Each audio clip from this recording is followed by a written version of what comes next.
Hello, আসসালামু আলাইকুম guys, কেমন আছো? তোমাদের সাথে আজকে হলুদ ব্লেন্ডার করে শেখাবো। দেখো কীরকম হয়েছে।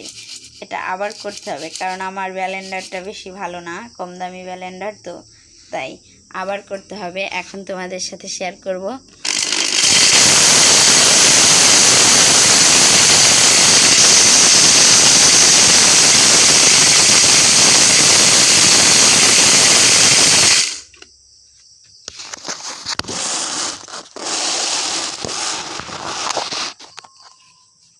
এই দেখো ব্লেন্ডার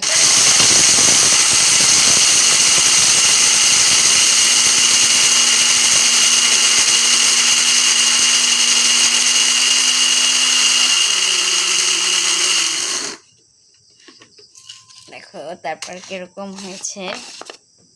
এই দেখো এরকম একটা কালার আসছে, বোঝা গেছে। এটা আবার ব্লেন্ড করতে হবে তো, তাহলে ভালো হবে। কিন্তু আমার হলুদ শুকাইয়া অল্প কাঁচা হয়ে গেছে, অল্প কাঁচা হয়ে গেছে। তা আবার আমি অল্প অল্প করে ব্লেন্ড করতেছি, যেহেতু আমার ব্লেন্ডারটা বেশি ভালো না।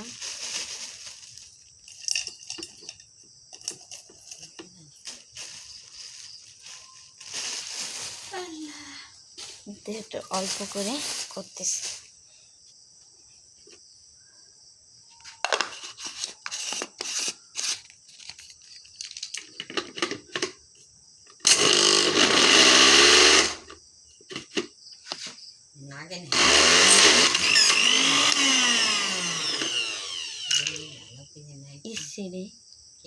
আমার এটাই ছিঁড়ে গেছে। এই দেখো রাবারটা ছিঁড়ে গেছে, যেহেতু লাগে নাই। এখন আর কি করবো, আস্তে আস্তে